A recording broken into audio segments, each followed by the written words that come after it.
Charlene Ortiz here. Today I'm going to demonstrate a really great stretch that you can do for those of you that are suffering from sciatica pain. And so this is a good stretch that you can do before you go to sleep. Well, you can do it any time of the day, but especially before you go to sleep to kind of help to stretch out your back and decompress the vertebrae that's causing the pinching on the nerve. I'm actually going to go over a couple stretches today, as well as an exercise that you can do to help relieve some of the pressure. Because when we're suffering from sciatica pain, obviously the nerve is being impinged in some way. Because the sciatic nerve is a nerve that actually originates in our lower back and goes all the way down our leg, all the way down to our foot on both sides. And so that pain that we're feeling is some type of nerve impingement. It can either originate from the spine itself, or it could be a pain that is caused by a really tight piriformis, which is a real deep muscle underneath your glutes. And if that muscle is really tight and it's spasming, that could actually cause nerve impingement as well. And so there are a few different reasons why we can suffer from sciatic pain. And so this is a stretch that you can do on your couch or from bed. So I'm going to go ahead and lay down. And it's actually a stretch that my physical therapist showed me for my sciatica pain. And so with the first movement, you're going to straighten one leg, and you're going to kind of want to move a little bit to the edge of your bed or your couch. And you want to be very, very careful and go very slow with this stretch, because if your back is really tight or really spasming, you don't want to go so far that will cause your back to spasm even more. And so you're going to just let your leg just kind of fall over to the side.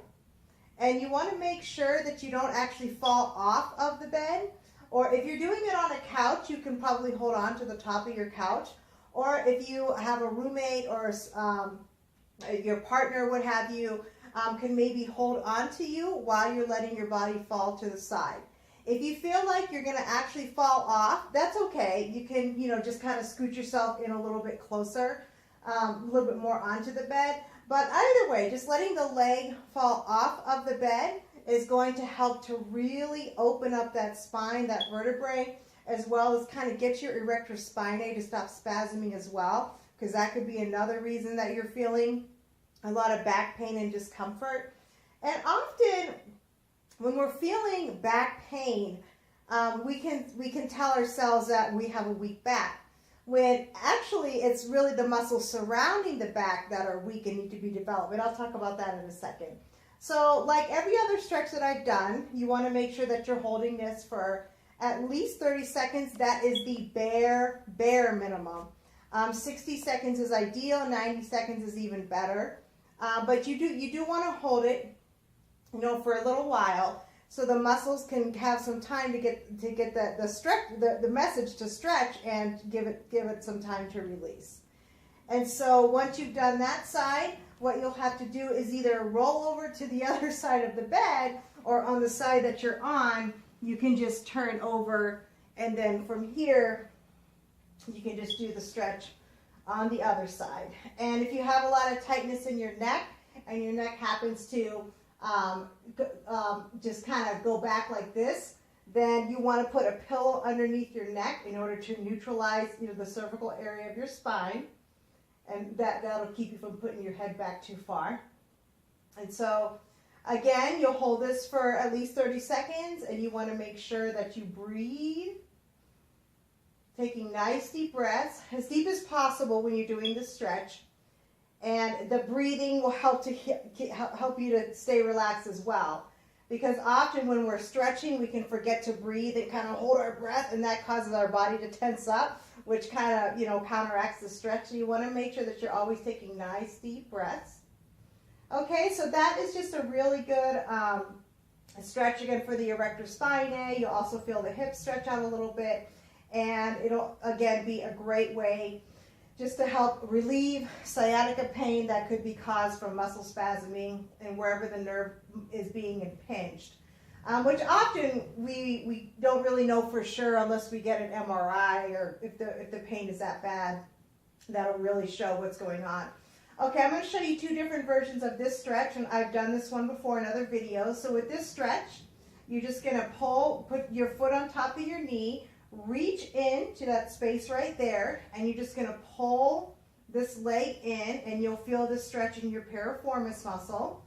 And again, you want to make sure that you're breathing, taking nice deep breaths from your diaphragm. So when you breathe in, your belly goes out. When you breathe out, your belly goes in. And there are so many benefits to diaphragmatic breathing as well. And I did do a video on that several months ago. And again, you just bring it in as far as what feels comfortable. And then you would just obviously switch and do the other side. And again, you want to hold it for at least 30 seconds, 60, 90 seconds is ideal. All right, so from here, another stretch you can do would just be a seated stretch. And this is actually the same stretch that I just did, but an easier version for those of you that have a difficult time kind of getting into that pretzel-like position that I just did. So with this version, you would just put your foot on top of your knee like this, and then you would just lean forward, and it would, again, stretch your piriformis the same way as the stretch I just did laying down. And again, you want to make sure that you're breathing, taking nice deep breaths, and just go down as far as what feels comfortable. You want to feel a little bit of a pull, but you don't want it to be so much that it's so painful, again, which will kind of work against you, and your muscle will start to spasm because it doesn't want to go that far because you just might not be flexible enough to go that deep. So just go as far as what feels comfortable, and then you'll do the other side. And again, just taking nice deep breaths. And the more you pull in your knee, the more you're going to feel that stretch. And the more I lean into it, the more I'm going to feel that stretch as well. And I'm personally not even that flexible with this stretch either. Okay, and another little exercise that you can do is one that I've done many times before, and this is just a transverse abdominis activation, where the transverse abdominis is a very deep abdominal muscle underneath all the other layers of your abdominal muscles, and it actually wraps around your body like a girdle. And it is a main support muscle for your back. And so just like I said a few minutes ago, often when people say, I have back pain because my back is weak, that might not be the case at all. It might be that your back is actually quite strong because it's doing all the work. And it's the muscles surrounding your back that are very weak, and your back is compensating for that, and that's what's causing the pain.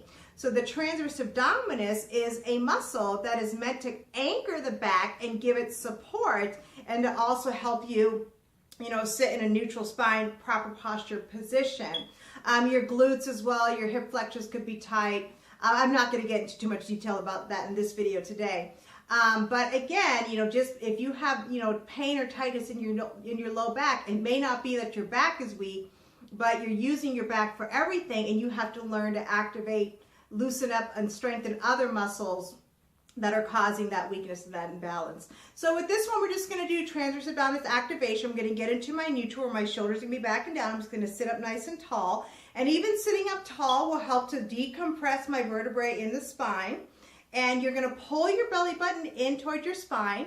And I like to use the analogy, pretend there is a string attached to your belly button, and it's pulling your belly button back in toward your spine.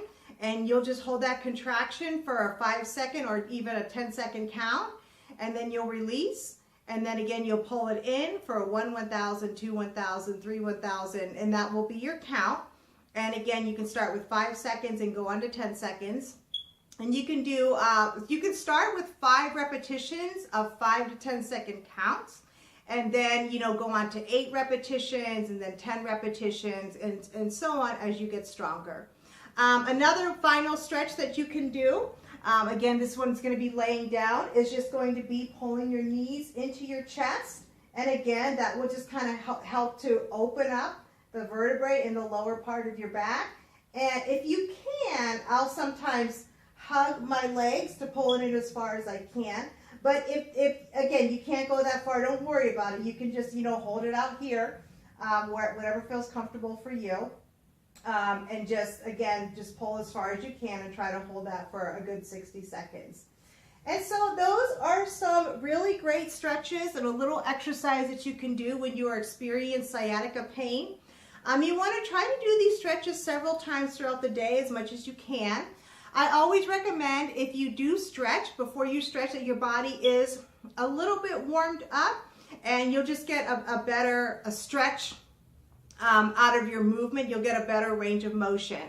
And so it maybe in the morning, when you first wake up, if your back is really tight right away, maybe it would be appropriate for you to stretch first thing in the morning, and that's fine. Again, just go real slow and just you pay attention to your body. And if it's kind of fighting it, or you're feeling like that, you know, the pull is a little bit too painful, your muscle's about to spasm, then you want to stop and just stop your range of motion right there. So, all right, guys, I hope this helps those of you that suffer from sciatica pain or just any type of back pain or tightness, just to relieve that pain and to get that back to loosen up, and to get those abdominals to start to engage and start to help the back out, so you experience less back pain, because there are ways to deal with these conditions that are natural, that will help. Even if you are taking medication for the pain or what have you, it'll help you in conjunction with that as well. So it's so important to stay moving, even when we're in pain. Even if it's just, you know, the most simple movement, the most simple exercise, it's still so important to keep our body active and keep our body moving at all times. All right, guys, if you enjoyed this video, remember to give it a thumbs up and to subscribe to the channel. Also, if you want, you can check out my book. I have written a book. It's called You Look Just Fine to Me, a practical guide to help those suffering from chronic physical and emotional illness so they can live a better quality of life. And the link is in the description below, as well as several other ebooks that I've written, so feel free to check that out. And remember, take care of yourself, protect yourself physically and emotionally, and don't forget, your health is your most valuable asset. Invest in it. Bye-bye.